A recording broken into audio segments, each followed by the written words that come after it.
Contact Report 585 Translation Translators, DeepL Translator, Joseph Darmanin. Date of original translation, Sunday, 29th November 2020. Corrections and improvements made, Joseph Darmanin. Contact persons: Ptaah and I, Billy Meyer of Earth. This is the entire contact report.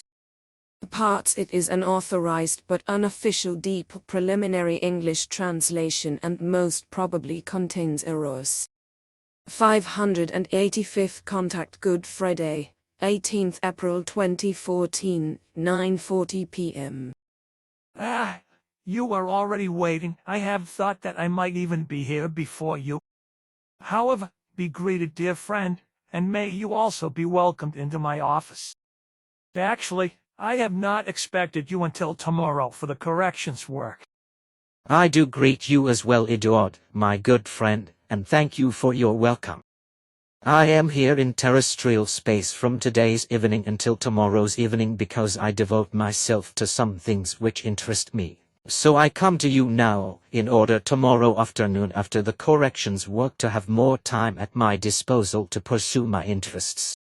Furthermore, Florina has said to me that you have some questions which refer to earlier spoken facts and about which I still should explain some things. We could discuss these right away at the beginning of our conversation, if it suits you. Naturally, on some questions I have also copied excerpts from earlier reports which I want to show you. On the other hand, I have, however, also still another thing, such as for example the matter that you have sent in the last century to terrestrial scientists, apparatus hypnotic, development impulses regarding technology in general as well as medicine and especially electronics, whereby an enormously fast development in all of these areas has occurred. Your father Svarhoth has already in 1945 and you then also in 1975 many times forbid me to openly mention or write something about the real reason for the sending of these impulses to terrestrial scientists. Naturally, about this I have obliged, because you have indeed said to me that I would only be permitted to openly speak if Earthlings would direct questions to me regarding this. This now has occurred several times in the last 2 weeks, whereupon I then also have given the correct answer, which hopefully was not incorrect. Your silence regarding this applies only to the time up until now, when you would be asked by some Earth human beings about the reason for our actions regarding the sending of impulses to terrestrial scientists. As this is now clearly occurring, like you say, is it also the time for giving the explanation for this? Subsequently, I can now on my part explain that the entire undertaking of the impulse transmissions to many thousands of terrestrial scientists served to aid, in a very short time, the overall technological, medical and electronic development and to bring it to useful position for the mission. Specifically, I address the development of computer information and internet technology, which especially were aided to a great extent, because they are in the present and future time of enormous meaning and absolute importance for the fulfillment of your mission. This development could however only occur in the New Age because in earlier times were the possibilities for this still not given. Subsequently then the 6 ancient prophets could only bring the teachings orally, which however were extensively falsified by those able to write, according to their own interpretations and were handed down in this way. This, if the writing of Judas Iscariot is left aside. Therefore, then in the New Age from 1844 in general the technology of Earth human beings and so on had reached a certain development, and furthermore it was determined in advance by the Arahat at a certain level that the last valid mission of teaching spreading of Nocademian should find its beginning as of the year 1937, and then we were directed by this level via the High Council to aid the medical as well as the overall technological, computer, information and internet development on the Earth. However, in the entire development of all areas of research and knowledge and so on, an approximate equilibrium was to be created, therefore all forms of development must be taken into account so that not an unbalanced but a generally widespread development resulted. In accordance with the instructions of the Arahat at a certain level our specialists, like technologists and engineers and so on, developed an apparatus which made it possible to deposit, by apparatus, specific hypnotic impulses into certain Earth human beings, like especially selected researchers and particular scientists of all areas of knowledge, as well as also the many and diverse, technologically talented individuals of different specialist fields, in order to aid in all areas the necessary development and as a result to create the necessary technology through which your mission could spread out into the entire world, which indeed actually has occurred and also will occur in the future. The development of computer and internet systems and all of the other things connected to them stood then to be given top priority. The hypnotic sending of impulses for the development of all necessary areas of knowledge and development therefore was not without thought, but a precise, carefully considered action so that your teaching mission could spread out into the world. Regarding this, without our impulse-like development intervention with the Earth human beings, the entire development in every respect would only very gradually advance and would have taken still several more centuries before the position would be reached which is given today. Unfortunately have occurred from the whole matter of very accelerated development also extremely malicious, negative and bad factors which particularly have arisen regarding atomic, rocket, drone and other weapons in general and other technologies as well as chemistry, industrial, Earth orbit and communications technologies and so on, through which much disaster was brought and will be brought in the future over terrestrial humanity as well as in regard to the planet itself, the entire nature and fauna and flora and the climate. The stupidity, power, conduct, greed for profit, and high-handedness, egoism and religious sectarian faith delusion as well as hate, inhumanity and everywhere ruling illogic and so on, allows the understanding and reason of Earth human beings to decline. Consequently from all development and all progress in each area enormously much disaster is caused and has even brought about the gross climate change. The stupidity of terrestrial responsible scientists, militaries and technologists as well as all of those who shamefully abuse as filthy profiteers for the sake of power and pleasure, everything to the detriment of all human, animal, insect and plant life and the planet as well as its resources and climate, unfortunately recognizes no limits and in no way whatsoever responsibility. With them belongs also the majority of terrestrial mankind, who just think about their own well-being and do not concern themselves about the fact that gradually however certainly each and everything is destroyed.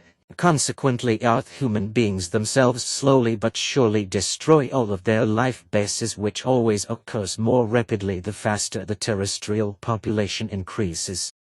The fact is then that the raging human overpopulation is the reason for each and every evil which already for decades results in a steadily further increase and ultimately leads to inevitable catastrophe. If not finally everything is stopped and guided into correct courses and everything necessary is taken up and strictly implemented. The fundamental evils of all the whole matter are the overpopulation as well as the irresponsibility of all of those Earth human beings, who in no way adapt themselves to the creative natural laws and guidelines and hence they themselves create more and more destroying and destruction. The eyes and ears and the reason of the earthlings are unfortunately closed. But then to the next fact, which is also related to the mission. I have the following excerpt from the 530th official contact conversation from the 19th of November 2011. Do you remember the name of the man who was given the data catalog after 1900, but who falsified it so completely that it was finally destroyed by the man himself? I had already looked into this years ago and found out that the man was called Hermann Freeman and belonged to a small group called the Plejadisch-Plejarische, which dissolved only 4 years later, in 1911. For me it is not understandable why such a man was given the data catalog. You might understand if I tell you that the name Plejadisch-Plejarische/Emmanuel consisted of only 6 persons and that this name must not be misunderstood, because Plejadisch-Plejarische/Emmanuel was not or is not a religious sect. This small group, under the leadership of Hermann Freeman, tried to find out the real truth about Emmanuel and to spread it. He was of the opinion that the name Plejadisch-Plejarische was the correct way to spread the truth about Emmanuel. He became aware of the name Emmanuel in the Bible at Isaiah 7:14, which is also why he tried to get to the bottom of the truth. According to the New Testament, he called his small group Plejadisch-Emmanuel. That was probably also the reason why the Decalogue was sent to him, but he falsified it beyond recognition, because he misinterpreted everything and worked his own thoughts and assumptions into it, which he compiled on the basis of the New Testament. Thus he failed thoroughly to put into practice the transmitted transcript of the Decalogue, as well as his idea of clarifying that Emmanuel was not called Jesus Christ, and consequently his grouping fell apart again without any success. Unfortunately, it also became apparent to him to interpret, disaggregate and present everything at his own discretion, as it is usually the case with many Earth human beings, because they like to put themselves selfishly and with multiple interests always in the foreground with everything and everyone. It is therefore a great rarity that given explanations and transmissions and so on are written down and reproduced exactly as literally as they are explained, transmitted and given. I am aware of that. Unfortunately, this selfishness has led to enormous falsifications of scripture since time immemorial, as is still the case today and will also remain so far into the future, which many human beings do not want to understand. Done reading.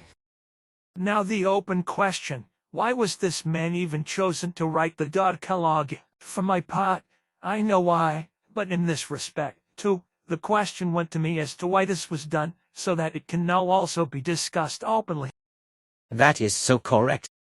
This man, Herman Freeman, was chosen to write the Decalogue as it was transmitted to him, which unfortunately he did not do, but falsified everything at his own discretion, because he was too religiously sectarian, so that the hope that he would change and carry out the preparations for the mission was dashed.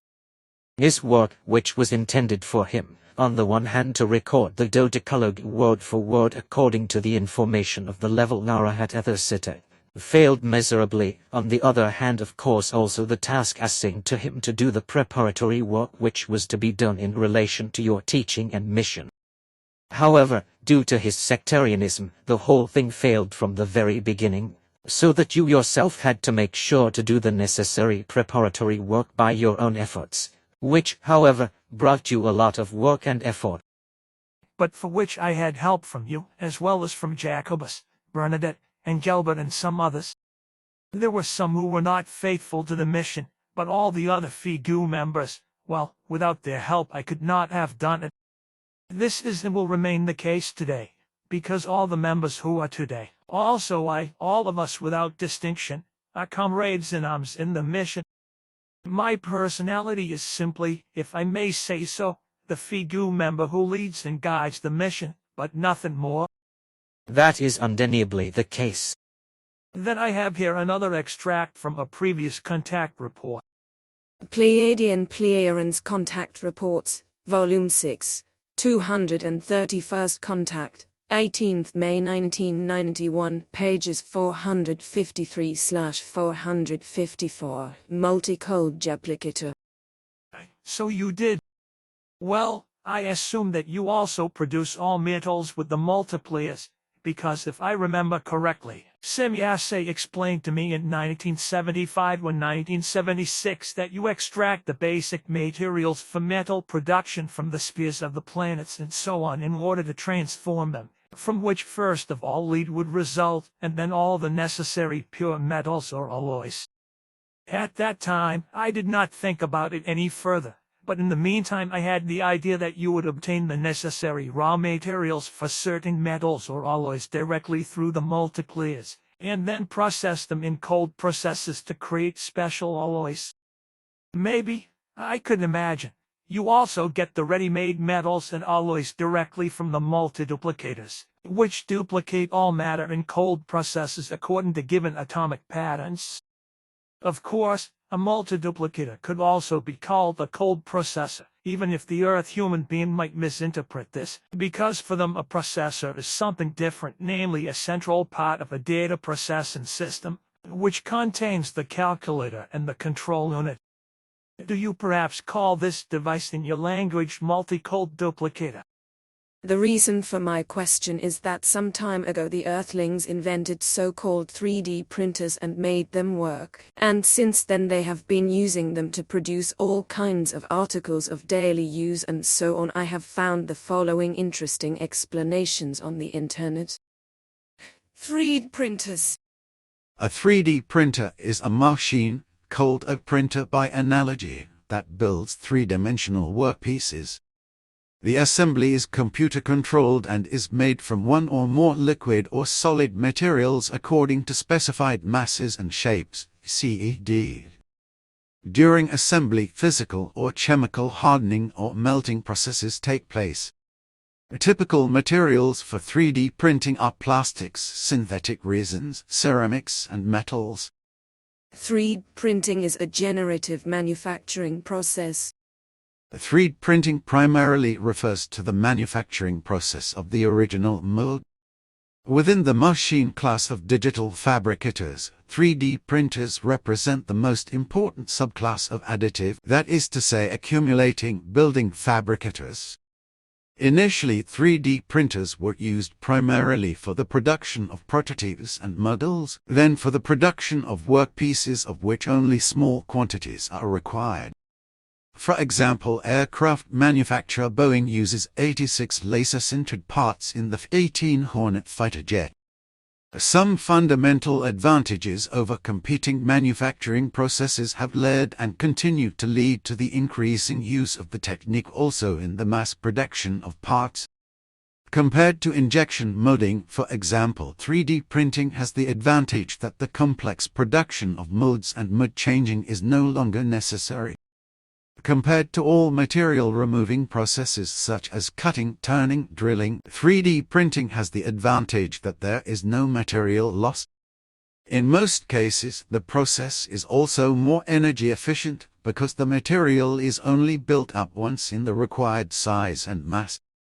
The most important techniques of 3D printing are selective laser melting and electron beam melting for metals and selective laser sintering for polymers, ceramics and metals, stereolithography and digital light processing for liquid synthetic resins, and polyjet modeling as well as fused deposition modeling for plastics and partly synthetic resins. The achievable resolution of a resin printer at the end of 2012 was, for example, 0.43 mm in X and Y direction and 0.16 mm on the Z axis. Multiple 3D printing. In most cases, 3D printing machines only work with one material or mixture of materials and one printing process. However, combined printing processes have already been tested on a trial basis. Scientists at Cornell University, for example, have printed a complete zinc-air battery from several materials. Printing plastics of different hardnesses and colors is now also possible simultaneously. This makes processes that previously required several manufacturing steps feasible in a single operation. For example, an object can be made impact-resistant in places with rubber-like surfaces. Industry. 3D laser sintering type printers. Well-known manufacturers of 3D printers in the field of selective laser sintering/selective laser melting are Concept Laser, EOS MTT Technologies, SLM Solutions, Stereolithography, 3D Systems, Huntsman Digital Light Processing Modeling, EnvisionTech, RapidShape, C Corporation, Polyjet Modeling, Object, Voxeljet Fused Deposition Modeling, Reprap Austria, Bits from Bytes, MakerBot Industries, German Reprap 3D Systems, a rapid 3D Sandrock Metal Printing Exone Fields of application. 3D printing is used for prototype development in the following areas: Art and design, architecture, model making, mechanical engineering. 3D printing is used for mass production in the following areas: Aerospace industry, medical and dental technology, packaging industry, beer printing, home application. Wikipedia Global as 3D printing. 3D printers for home users will be available from around $200, 2013. The appropriate software is included or can be downloaded. Objects such as small toys, jewelry, or pencil cups are possible with it. However, structurally more complex, very resilient objects and perfect curves can only be produced with professional printers. Differences in performance and functions can be seen in the processing, for example. Information on speed and resolution is no guarantee of how effectively the device works with the material used and what performance the hardware is actually capable of. It is also possible to have your object printed out in a FabLab or to upload the CAD file to online services and have your product delivered to your home. 3D scanners convert any objects into data. This already works with a simple webcam and special software. Online services are also available for this purpose, which convert an object into a file using photos from various perspectives. The rules of copyright apply to 3D printing, but patents and utility models must also be observed. 3D printing and art. 3D printing is also slowly finding its way into the art world. More and more artists are working with 3D printing as a medium and using the creative possibilities for their art. Sculptors or other artists who create sculptures or three-dimensional objects always have the ulterior motive of technical feasibility. Here, 3D printing not only broadens the horizon as even the most complex shapes are possible, but also sets completely new standards economically, as the elaborate manual work down to the last detail only has to be done on the digital object. The printer then translates the thoughts into reality. Artists like Moto Waganare or Jan Davidoff already use the technology to create 3D art sculptures. With Artshapes, a supplier has already been found who is a contact point for artists in the field of 3D printing and marketing of 3D art. Discourse and repercussions. In parallel with the technical development and the increasing spread of 3D printing processes, a discussion has begun in the scientific community about the economic and social consequences of this development. Some researchers expect drastic changes in the economic structure. These are to be expected, for example, through the shift of production processes to consumers. Furthermore, innovation processes would be significantly accelerated. Some British scientists even see the technology as the basis for a third industrial revolution. Critics of this assumption, such as the mathematician Hartmut Schwant of the Technical University of Berlin, argue that process and material costs are much higher in individual production than in mass production. For this reason, he considers the proclamation of a further industrial revolution to be exaggerated. The publication by Cody Wilson of free construction plans for the printing of a weapon in 3D on a website was criticized. The construction plans had to be removed from the website due to pressure from the U.S. Department of Defense on charges of violating arms export regulations. According to a statement by DeepL, the new technologies could mean immediate changes for the transport sector. We are running through some scenarios of what the new technology could mean for us. But the fact that this will make the logistics industry redundant is certainly exaggerated. For example, we are considering how the raw materials will get to the printers. We could also position ourselves as a platform for intellectual property. But we are not yet marching in one direction or the other. The possibility of distributing and reproducing shapes digitally leads to discussions about future solutions for a copyright of 3D objects. Especially design, architecture, and art could be affected. The use of 3D printers is also being tested as an educational tool in some schools. In the UK, for example, several schools have been equipped with a 3D printer in a test program.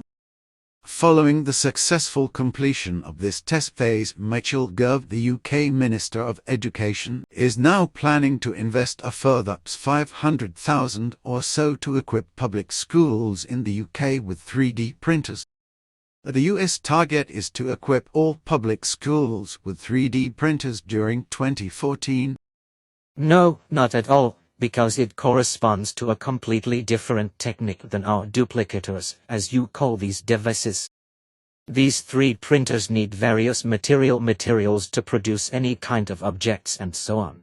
So they are still a rather primitive technology, and therefore no comparison can be made with our duplicators. Our devices do not need any materials because their basic material for the production of all utility and other objects, as well as machines, flying apparatus and residential buildings and so on, we obtain from the spheres of planets as well as directly from the space of the universe, whereby we extract the necessary substances from the inexhaustible cosmic sea of electrons and generate the necessary matter from the electrons, in order to then duplicate all conceivably necessary products from them by means of programmed templates.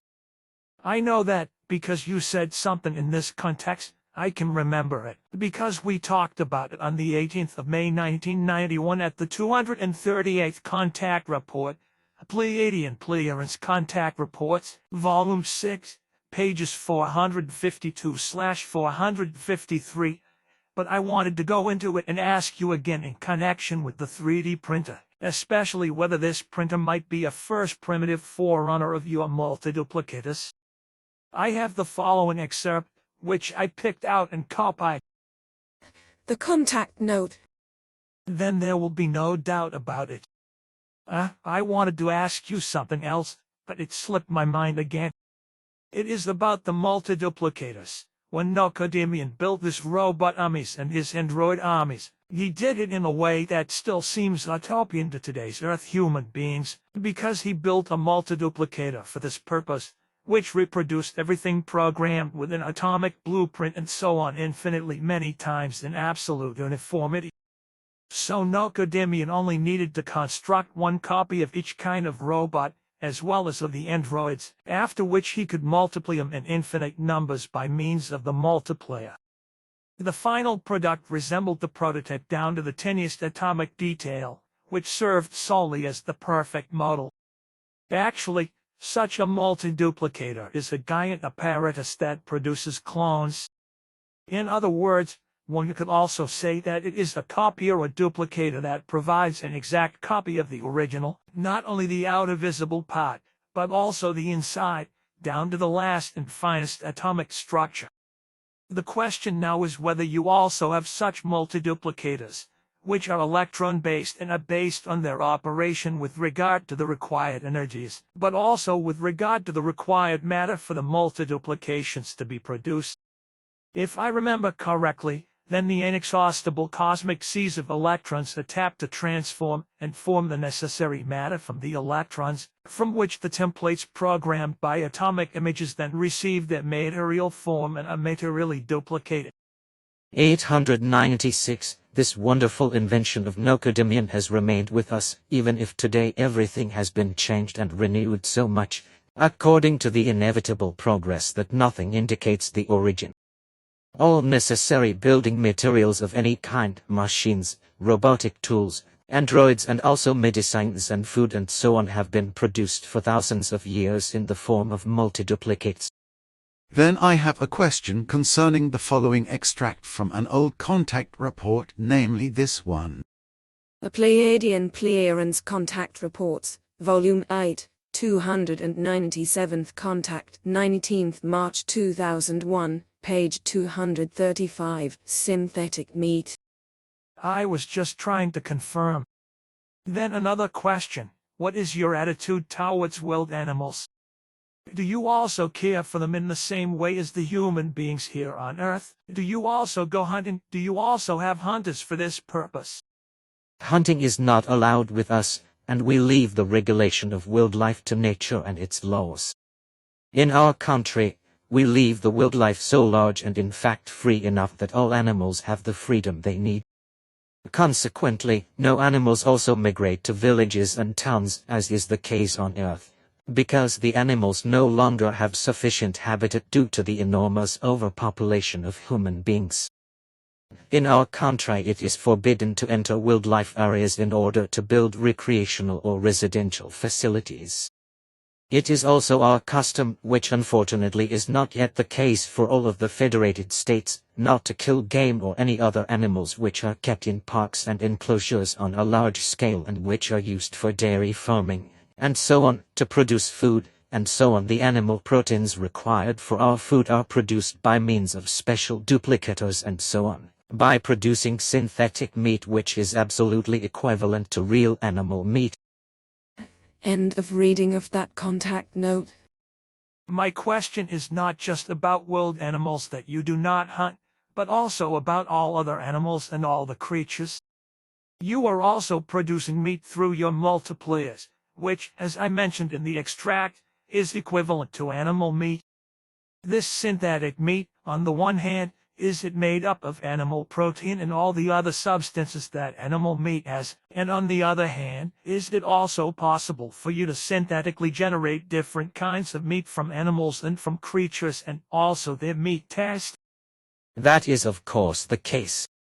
Then another question on this. Do you kill any animals at all, as well as reptiles, fish, birds, and other animal creatures? We Plejadians respect and protect all life of every genus and species, so we do not kill animals, creatures or other living creatures for food, care or other purposes. If, however, necessity should require it, which is practically impossible, that as a result of life support and thus for the food of human beings, living beings would have to be killed, then these would only be very low animals and so on. This is also known to me, but I wanted to hear it from you again. But what do you define in terms of low animals and low animals? The comparison with earthly low animals is not just any kind of animal or creature, but their size, which is estimated to correspond to a dwarf rabbit of earthly norm. However, killing is only permitted if no other food source, such as fruits, vegetables and herbs and so on, is available. You also keep pets, such as the Lorek, which runs around Quetzal's compound. Quetzal also has cattle and horses, and so on, which he has brought from Earth to Ura because he loves to play farmer in an earthly way and often sits in his log cabin, which he has built in an earthly style. When he is there, in fact, I had to laugh out loud when I saw him, and he is reading old earthly newspapers. He has glasses on, but they only contain window glass. He finds it very romantic, so he pursues this leisure activity in his leisure horse. Many of the human beings on Ura, as well as in our whole federation, also indulge in some kind of specialty which they cultivate in their leisure time. We call it a hobby. But what comes to my mind right now, today, in the afternoon, Elisabeth Moosbrugger and Renate Steele were here, and Renate told me that there was a program on television about the fact that many things are hereditary in the temporal lobes, such as the belief in God and religious and sectarian beliefs in general, as well as attitudes, habits, illnesses and behavior and so on. We have already talked about this on several occasions. In the old contact reports, I found some of this in the 400th contact from Saturday, the 15th of October 2005, the 420th contact from Wednesday, the 24th of May 2006, as well as the 476th contact from Tuesday, the 3rd of February 2009, and the 492nd contact from Easter Monday, the 5th of April 2010. Your father Svehoth also explained some things to me about this in the 1940s, but the reason why I am talking about it is because of what Renate said, because I find it interesting that scientists have also recognized this fact and are now talking about it openly on television. Scientific research does not stand still, and consequently more and more important findings are being made. But it is interesting, when our contact conversations are published, that days, weeks, months, or some years later in newspapers and magazines as well as on radio and television, exactly those facts are taken up and documented with scientifically founded reports as research results and findings. Often, and this is not only the case for me, but also for the core group and many passive members. We are concerned with the idea that the contact reports are the trigger for certain scientific researches to be carried out, based on what is mentioned in the contact reports. Often this is also the case, because our contact reports encourage various scientific researchers and groups to get to the bottom of the facts that we openly state in our conversations. It is indeed the case that worldwide the contact reports are read by many human beings and that these are searched for special facts. It is not only the internet that plays a certain role in this, but also the fact that the contact reports are copied and distributed in this way and consequently reach authoritative scientists and researchers who then endeavor to carry out research on certain things mentioned in the contact reports and ultimately gain valuable insights from them. And this happens more often than you might imagine. In fact, our discussion reports are in this way very valuable for research and development in many different fields. Then we are not barking up the wrong tree with our assumption. But now, once again, I have a question regarding the signal effect of homeopathic remedies in batch flowers and so on. We have also talked about this on several occasions, but I think it is worthwhile for you to say a few words about what the signal effect of such remedies really is. You can also explain that. Again, but all right, if I have to, I will explain it this way. The remedies of homeopathy in the batch flowers, as well as various other remedies and similarly directed remedies, do not have any direct signal effect, because if such a signal effect appears, then it is only mentally and emotionally caused. This can also be read in the 390th contact from the 26th of May 2005, Volume 10, pages 81 to 83, as I have looked up. Effective effects of such substances cannot be caused by signal effects or other indirect effects, but only by a fully fledged substance. For this purpose, it is perhaps a good idea if I include an excerpt of the conversation from the 390th contact conversation in addition to my explanation. Plejadisch-Plejarische Contact Reports, Volume 10, 390th Contact, from 26 May 2005, pages 81-83. Well, on top of everything else, I do have one more question I would like to ask you. We once talked about the fact that the signal effect in homeopathy is also different from the one you mentioned in your statement. If I remember correctly, you said that the attitude of the human beings and their thoughts and feelings, as well as the psyche and consciousness, and thus the entire mental block, also played a very important role. However, this is only the case if there are only very high dilutions of the homeopathic remedies. That is to say, only if there are no more active substances in the signal carrier fluid, which is the case after only a few dilution processes. What can you say to this? Unfortunately, we discussed this outside of an official conversation, which is why nothing has been put in writing about it. I would like to add that I have tried various homeopathic remedies over weeks and months, but they have not helped me in any way with my ailments or illnesses. It was only when I obtained the pure active ingredients and applied them that I experienced improvement and healing, for example through the use of arnica, and so on. You do not get involved in imaginations and beliefs, which is also why no effect could be achieved. The signaling effect you mentioned concerning homeopathic remedies in relation to the human beings is based, as you said correctly, on the mental vibrations, energies and forces, whereby these are fundamentally derived from the thoughts, feelings and psyche as well as from the consciousness, whereby the whole is called mental block. Basically, these energies and forces are based on imagination and on faith. The mental vibrations reflect and embody through the thoughts, feelings, the psyche and the consciousness their energies and forces, which in relation to homeopathic remedies are controlled in such a way that they produce positive and therefore soothing or healing effects with regard to suffering and illness. This use of the mental vibrations as well as their energies and forces works in a similar way to consciousness healing, which is mistakenly and misunderstandably called spiritual healing, which does not exist in reality. The process of consciousness healing is based on a telepathic suggestive emission of mental vibrations, energies and forces, which cause the recipient to unknowingly develop strongly self-suggestive mental vibrations, energies and forces through which self-healing is brought about. This is to say that no person capable of self-healing is able to use his own energies and powers to relieve the suffering of another human being or to heal illness. A person capable of healing consciousness is only able to send out telepathic suggestive mental vibrations, energies and powers to certain human beings, also to animals or plants in the case of the earth human beings who are still absolutely unconscious.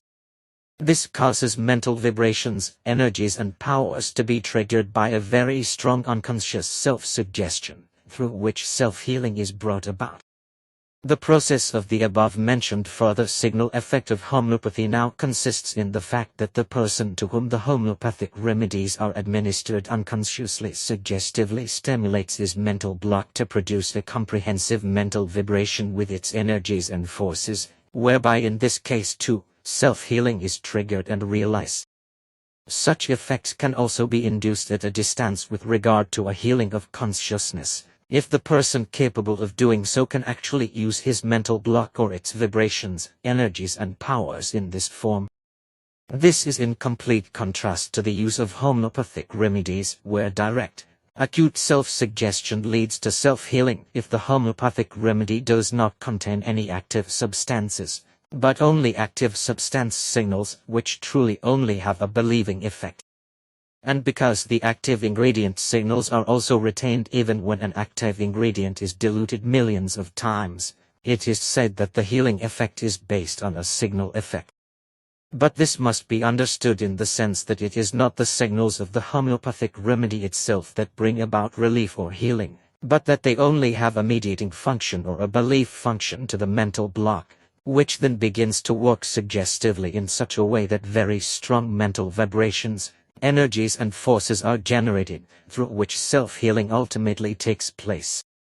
Homeopathic medication, it must be said again, is only effective as a remedy if it is only slightly diluted, as long as the active ingredients are still present in large, verifiable quantities.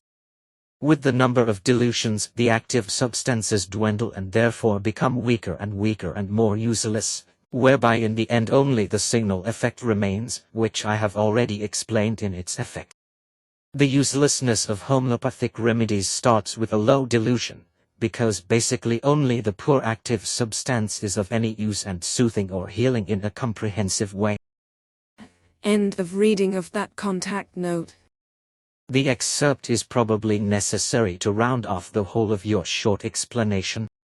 Exactly, I also think so, because the human beings often have a short memory, which is why the same questions come up again and again, even though they have been answered in detail once or several times. But that is probably only because, on the one hand, when people answer questions, they do not pay attention and do not listen correctly, and consequently they also do not think about it consciously and in detail. On the other hand, question answerers fall into oblivion because there is no real interest in asking and answering a question, because something is only asked for the sake of asking, in order to attract the attention of the listeners. This also applies to learning in every respect, including the reading of books and writings, because if something is read only superficially or without real interest, then on the one hand it corresponds to a superficial review of something written. On the other hand, it deviates completely from studying. Your argumentation corresponds to what is real, but some persons will not like your explanation. We have a saying, when the human being is hit on the nerve, they cry out. But I have something else we should talk about and not mince matters, namely the so-called clinic conferences, which I think are absolute nonsense, a waste of money and completely useless. Just recently it was announced that the target of what had been decided at previous clinic conferences had not been achieved. But that is hardly surprising when you consider the idiocies that are being chaffed and rambled on at such conferences. Idiocies that are mentioned by the conference participants as discussions and advice, but where only junk and nonsense is decided. The main thing is that the participants are able to speak big and stupid words, to cultivate their image, and to eat and drink well and expensively. Either those responsible for climate conferences, governments, offices, and authorities, as well as the researchers and scientists who are, or should be, concerned with the protection of the environment, the planet, nature, the climate, and the fauna and flora, and, of course, the human beings, are naive and see reality and its truth in a rose-tinted light.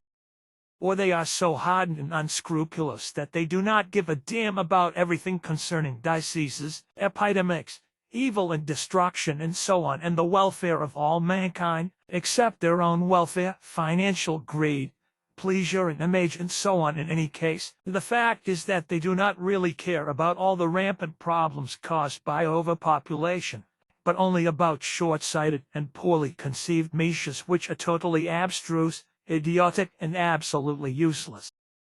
Basically, all climate conference participants do not have enough grit in their brains to recognize and understand the causes of climate change, which is effectively climate destruction, because they close their eyes in conscience and their responsibility to reality. Reality clearly states that the causes of climate change and all the evils of all kinds that sweep across the earth and through humanity lie solely in the immense mass of overpopulation and its continued unstoppable growth. Because the conference topics have no idea what the causes of climate change are, or deliberately do not want to know what they are, or where they are to be found, and that they must be prevented, there is nothing at all that would be beneficial. As a rule, they are also autocratic, and they do not care about reality and its truth, because they do not want to lose their offices and want to remain in power. In this respect, they are afraid and cowardly if they simply sweep under the carpet the fact that the existing and ever-increasing overpopulation is the cause of all the evils that exist today, evoked by the great mass of humanity, and their evil, negative, and terrible, as well as destructive and already often fatal effects. Furthermore, it must be said that the participants of climate conferences and all other responsible persons and governments who are directly or indirectly responsible for the protection of the environment, nature and its fauna and flora, and for the climate and so on, in their stupidity and foolishness, do not realize that the measures adopted by climate conferences and governmental decrees and so on are absolute nonsense. Indeed, if something is decided in this way, such as that the emission of environmentally destructive exhaust gases and so on, or direct or indirect pollution, should be limited and reduced to old levels over a period of 20 years or so, or that less chemicals should be released, then this is nonsensically related only directly to the bad values of the present. The lack of intelligence of all those responsible is not enough to see, grasp, and understand that decisions taken in the present to reduce emissions and chemicals and so on are useless just 1 year later. This is because by then the human beings will have grown by an average of 100 million more human beings, and this number is increasing every year, and the same number of human beings will have reached adulthood, polluting the environment with motor vehicles and chemicals and with all kinds of consumer goods and so on, which will be purchased and contribute to the depletion of the Earth's resources. It is therefore the case that if a climate protection program is adopted which is to run for 1 or 2 decades until it is fulfilled, it can never be fulfilled, and this is because, as I said, the program can no longer be fulfilled after only 1 year, because by then 100 million more human beings will be born, and also every year thereafter. So in 10 years 1 billion human beings, but rather tens of thousands more, will populate the Earth. This will render the resolutions of the climate conference and the governmental and other official decrees and so on climate and environmental protection absolutely ineffective, so that the efforts to enforce them will be nothing more and nothing less than a small drop of water on a large hot stone. This means, however, that the entire planet Earth and its nature, fauna and flora, as well as all seas, lakes, streams, rivers and other bodies of water, as well as the floodplains, meadows, forests, primeval forests, meadows and all fertile arable land and garden land, as well as the Earth's resources, are being exploited and destroyed in an ever more vicious manner, with the result that much of the land is falling into desertification, and is becoming useless and even a deadly factor for the human beings. So everything is being done to destroy the environment, to eradicate marine life and to breed poultry, pigs and all sorts of other animals and creatures on mass farms, which create a lot of harmful fumes and excrements, thus polluting the environment. The human need for meat of all kinds is the only reason for such factory farms, which are usually so catastrophically managed and worked that the living beings suffer infernal torture, even killing. In the case of cattle alone, which are kept for slaughter and pumped full of antibiotics, you put the number of these animals at 1.6 billion worldwide, to which must be added innumerable pigs, rabbits, poultry and other animals, creatures and fish and other marine life. In this context, however, there is only talk of the catastrophic mass keeping of animals and creatures, and so on, which on the one hand is based on human meat requirements, but on the other hand is only done for profit. The protection of animals is only rarely called for, and consequently the conditions in mass farming are generally catastrophic with regard to feeding and treatment in the places where the animals are kept. The methane and other gases as well as the excrements, which are produced by these masses of food animals, this food animal as well as food poultry and the food sea dwellers, are immeasurable and damage the atmosphere, whereby the human beings inhale the exhaust gases with the air and fall ill with them. The same is also true for toxic chemicals that are swirled through the air and inhaled, causing the human beings to fall ill. Then there is globalization, which takes all kinds of animals, creatures, aquatic life, insects and reptiles, as well as seeds and plants from foreign countries to other countries, driving away and eradicating native species and genera. But also bacteria and viruses in relation to diseases and epidemics are carried worldwide through globalization and bring death to many of the human beings. But here too, world leaders, governments, scientists and industry are doing nothing to stop it, because they are all foolishly and stupidly earning tens of millions and billions of dollars, which they use to gain enormous power, to get into politics and governments, and to do it all in the same way, and to pocket even more money. You yourself have already said enough about these facts, so we need not go on talking about them. Your explanations give the real facts, which is probably nothing more to say at the moment. If you think so, then it is also fine with me. Then a question relating to the electric cigarette, which is not smoked but steamed, because it is not smoke but steam that is produced by chemical agents that are poured into the steamed cigarette and evaporated by the current of a battery when the cigarette is sucked. Is the whole thing really harmless, as is claimed, or are there also poisonous and thus naturally harmful substances in this cigarette? You promised me 3 months ago that you would look into this.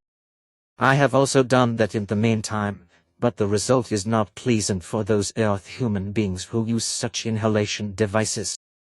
My evaluations showed that these also contain health risks, the worst of all being that of carcinogenesis, which is mainly promoted by the chemical substances acetaldehyde, crotonaldehyde and formaldehyde. These chemical substances, which also contain nicotine, damage the lungs and blacken them, resulting in what we call nicotine lungs. In addition to the substances mentioned above, there are various others that are harmful to health and even have a negative effect on the brain. Some of these substances develop their toxic effects only through the vapor produced and partly in connection with the secretions of the mucous membranes. Although all these substances are not harmful to health to the same extent and are not as highly concentrated as in the case of tobacco smoke, which contains around 6,000 toxins or develops them by burning or incineration, they are equally harmful in the long term and, in the worst case, carcinogenic, not only in the lungs. So this kind of smoking is also not recommended, I suppose. Yes, that is indeed advisable. Of course, no one or only a few of the addicts will listen to it, because it is well known that good advice is usually ignored. But I have another question, and it concerns credit cards, which are being used more and more. Could it be that credit cards are a way of eventually removing cash completely from official circulation? I do not mean that money is abolished and a moneyless form is created, as you have it with you. I think it is more that we are working towards a situation where money will only exist in banks, so that the human beings can be totally controlled in terms of cash, possessions, goods and property. You really grasp the whole thing before it is officially announced, because in fact the banks and the financial authorities of various states are secretly working towards exactly that. This is supposed to lead to the totalitarian control of Earth human beings down to the smallest coin, and also in terms of taxation, and to their financial exploitation with more and more compulsory contributions. The whole thing is not to create a system without money, but to bring about a total control of the Earth human beings with regard to their money, possessions and assets. Such total control, as well as total surveillance of the human beings, is something the EU in particular is striving for. The control chip, announced since the 1960s, which is to be implanted in every human being, which will then contain all their birth, illness, life and social data and so on, in order to monitor them in a totalitarian way, and to be able to determine to the centime where they are at any given moment.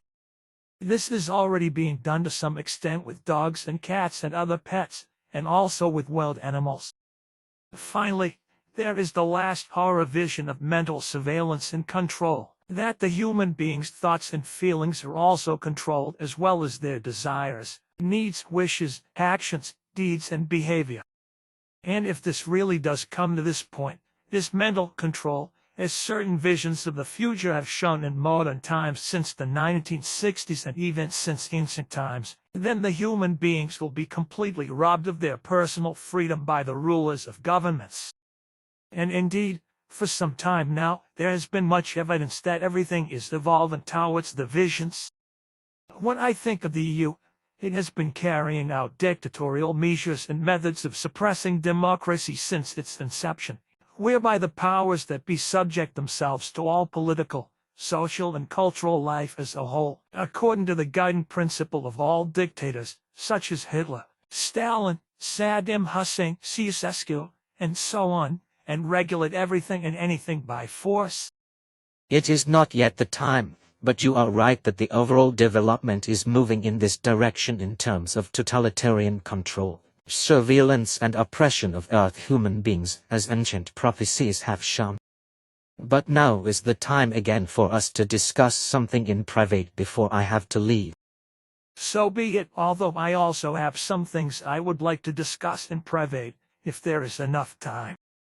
There are still some things that I really want to discuss with you and on which I would like to hear your opinion. That will probably be possible. Then I want to start with this regarding my matter,